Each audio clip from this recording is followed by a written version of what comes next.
The basic skills I think that you need is to be able to have really good communication skills, to be a good mediator, to be able to read people extremely well, because I think that's really important when you're going into meetings and actually dealing with the client themselves.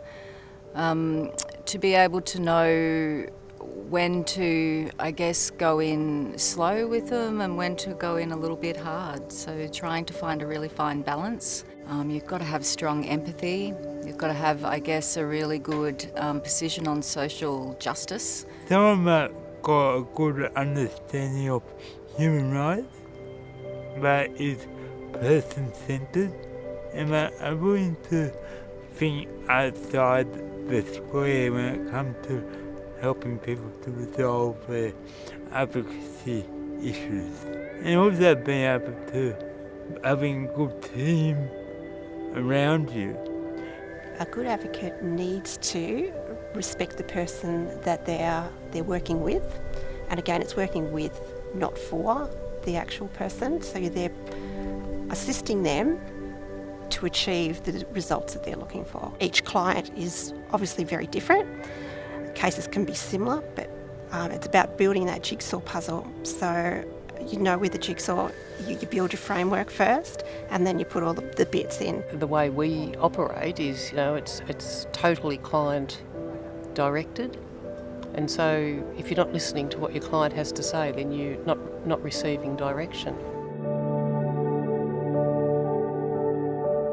It's very easy for us at times, advocates, to not take over, but certainly we might have our own personal beliefs on a situation. So it is important that you make sure it stays within the client and that you're constantly referring to them.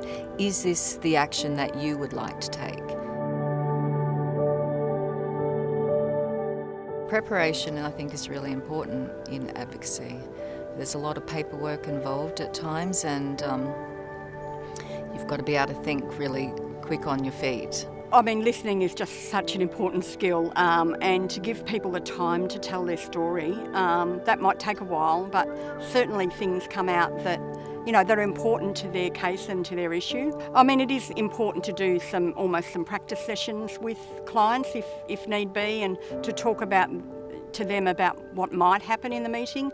I think it's also good to be armed with lots of information and to provide that to the individual. Sometimes you can take a break in the meeting. If you're having a meeting on behalf of a client and you're standing alongside them, you can say, look, could we have a 5-10 minute break now, and you can go and discuss strategy and talk to them about what's happening. And it's very important to take notes on behalf of the individual client so that they can then see the results of the meeting later.